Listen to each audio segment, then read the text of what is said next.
love you, but also I'll fight you. Don't test me. You don't want to go down that road. God, I'm sorry, I'm just goobering. Just got back with water. Perfect timing. Nice. Well, welcome back. Proud of you for getting water. Better drink it though.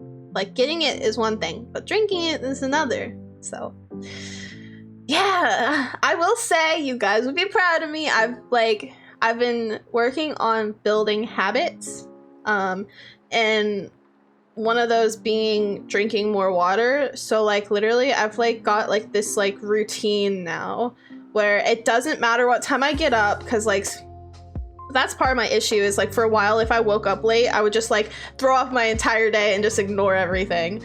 But like I've got a routine going where like I wake up, I go, you know, drink water, like brush my teeth, wash my face, do all that good stuff, and just like make sure I'm consistent with that routine.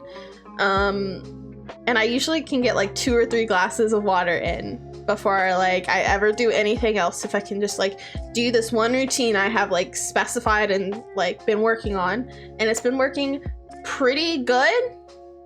So just like as I said, like I kept getting thrown off because like if I woke up late or if there was anything else going on, it would like override my routine. But I've been working on it and I've gotten better. Trying to get routines going and habits is so hard for me. It's one of my goals too. Oh, nice. It is hard. It is really hard to, you know, build these healthy like routines and patterns and stuff. Especially like, I'm like, I don't want to say I'm lazy, but like part of it is I'm lazy. And like a big part of it is also anxiety, where I just like doom scroll in bed all day, and I like just like getting out of that habit and doing some like healthy like rituals and stuff. Something to work on. Me too. I would just be like, well, the whole day is ruined basically. Yeah, exactly. Well, and like something else is like I am in the very good situation where like my sleep schedule really does not matter. So if I wanted to stay up till 4 in the morning and not get up until like 1 o'clock in the afternoon, like who cares? I don't have a job. I don't have like any commitments right now other than stream, and like worst comes to worst, if I have to change my stream time around for like my sleep schedule or whatever, I can. And just like not beating myself up about it anymore is like, it's something I'm trying to work on. It's just like, you know, who cares? Like, who fucking cares if Shelby does not wake up at like 9 a.m.? Like literally nobody. Like I'm more productive in the current sleep cycle I am now than if I force myself to be a 9 to 5 type person. Like I've got to like doing what works within my own like internal like clock makes so much more sense. But I feel like there's this like societal thing that like pressures everyone to be morning people, despite the fact that like the majority of the world is not morning people.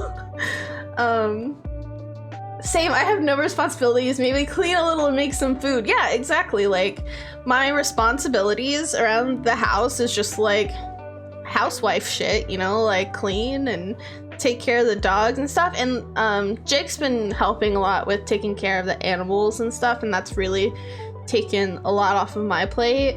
And so I've pretty much just can focus on like taking care of myself, getting my household duties done, and working on stream stuff. And like, you know, accepting that part of myself that I will never be your like more like wake up at 6 a.m. to go work out type people. Like, you know, I wish I could be those kind of people. They like always seem way more productive, but like I can't, and I'm okay with that. Like, it's okay.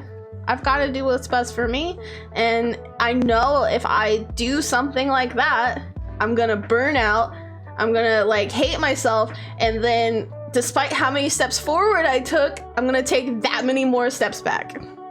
because that's what happened. That's why I got so burnt out to begin with, is like, so literally I was going to school full time. I was working 3 jobs at one point on top of trying to do housewife shit and do my own business and all this other shit. And I got so burnt out, and then like it took me like 2 whole years to recover from that level of burnout before I could do anything. And so trying to not get back to there is basically what I'm doing. It's just like being productive, forming healthy habits and all that, but also not burning myself out. Let's go, we're trying. We'll get there eventually, but the struggle is real. Recovery is a really good way to put it, to be honest. Yeah, it's like, I feel like, honestly, a lot of it is like society and like the pressures that like are put on people, and some people thrive in that. Like, don't get me wrong, some people thrive with a very consistent schedule and like doing like a 9-to-5 40-hour job, but it's not me. It's never gonna be me. And I think the sooner that I accept that and find ways of working around that, the happier I'll be. Cause like I tried so hard to fit into that mold of like 40-hour work week, going to school, doing all this shit at the house, and just like I like forced myself into that. And I think that was so detrimental to my mental health. I was like on the verge of a mental breakdown. I was gonna have a grippy sock vacation if we kept going. But yeah, I think it's hard not to feel shitty about it though. Yes, exactly. And that's what I was saying, is like, because you see people who can do it. Like, they can do it just no problem, and then it's like, what is wrong with me? You know? And there's nothing wrong with you. It's just everyone's wired differently, and you gotta do what works with you. And sometimes that's not what society thinks is okay, and honestly, you just gotta say screw them, because you gotta do what's best for you. And that's where I'm at, is, you know, I have a partner who's very understanding of me and my mental health, and honestly, Jake gives me basically a wifey allowance so that I can like pay my bills and like buy stuff for myself. And the way he says it is that he would rather, you know, give me this set amount of money every month, when he, you know, like he has to go to work and pay for his stuff anyway, so he might as well give me that, simply because he would rather give me that much money rather than doing the dishes and cleaning the house and all this other stuff. And I'm like, you know, that works, because like, you don't want to clean the house, I don't want to go to work. So it works out. But yeah, I think finding somebody that understands you and your needs, and, you know, vice versa, you understanding their needs and being able to provide that for them, it's nice. It's very nice.